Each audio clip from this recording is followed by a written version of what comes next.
Yo, so what's going on? What's going on? Hopefully you can hear me.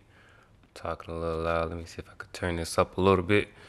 But I just kind of want to give you this lesson, and hopefully it be a little beneficial and kind of give you a little roadmap of the guitar.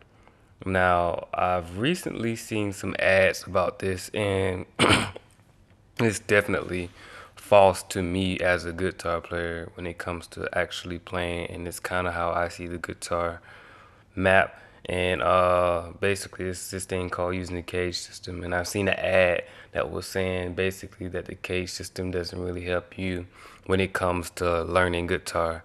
And I personally think that's false because it's definitely a roadmap and it allows you to see the guitar in various different forms. And I think it's just beneficial once it comes down to you playing and getting I guess the hang of how different scales or chords apply to different scales and different situations. I feel like it's really beneficial, and I feel like every guitarist starting off should know and even just practice within the cage system because it helps. And I want to just break that down on what the cage system is. It's basically the notes CAGED, kind of just laying out guitar within a C chord form, A chord form, G chord form, and E chord form, and D chord form. So starting off the C chord, then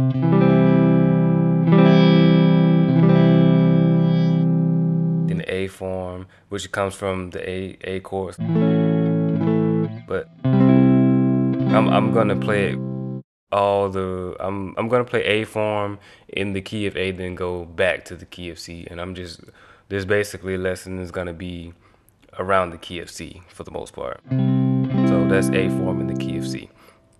Then the G chord and the G chord in the form of C. But you probably would rarely play that chord. E form, open. The D form. Yeah.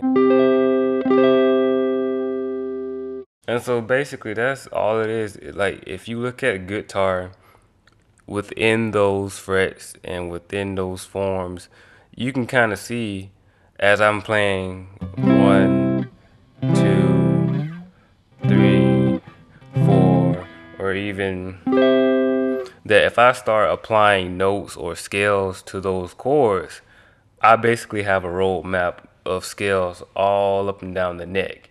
And it's probably just the difference between you seeing somebody playing a solo right here or versus somebody playing a solo all over the neck.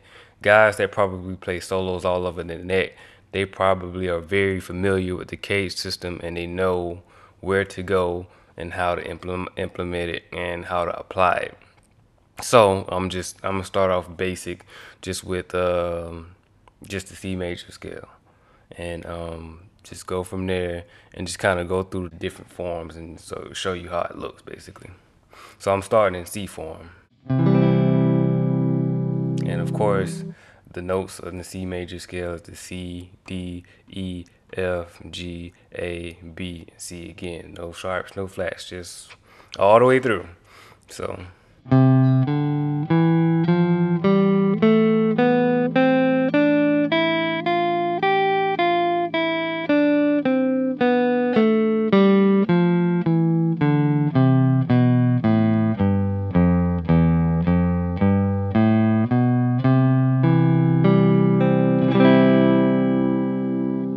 A form now, so it would be like it'll look like this.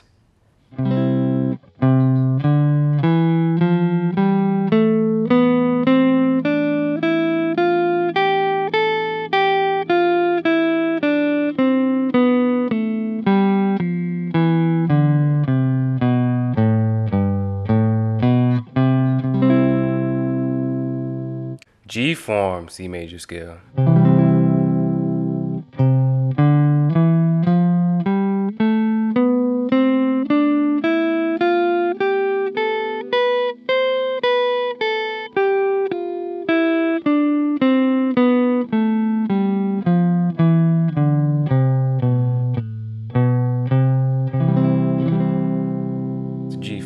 basically.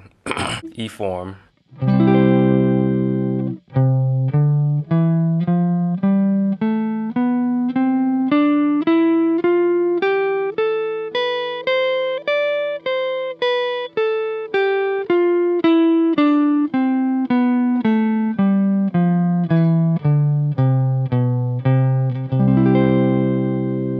D form.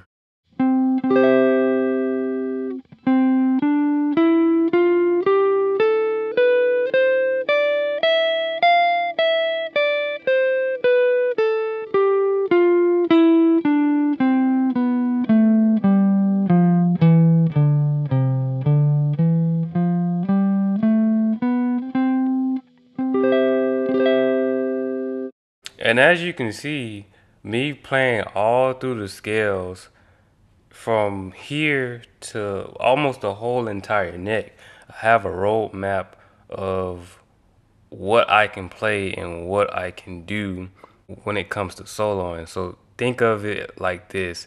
If I apply the blues scale into that, if I apply the Mixolydian scale, the Phrygian, the dominant, diminished, any scale you basically think of, if I apply it within that system, I definitely would have a big roadmap that I can use, and I can not be so limited or stuck in one position. I can be here.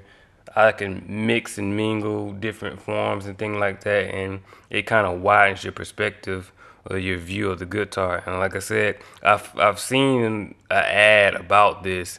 Some people saying that this doesn't really help, and me honestly, I don't see how this could hurt you when it comes to thinking about guitar.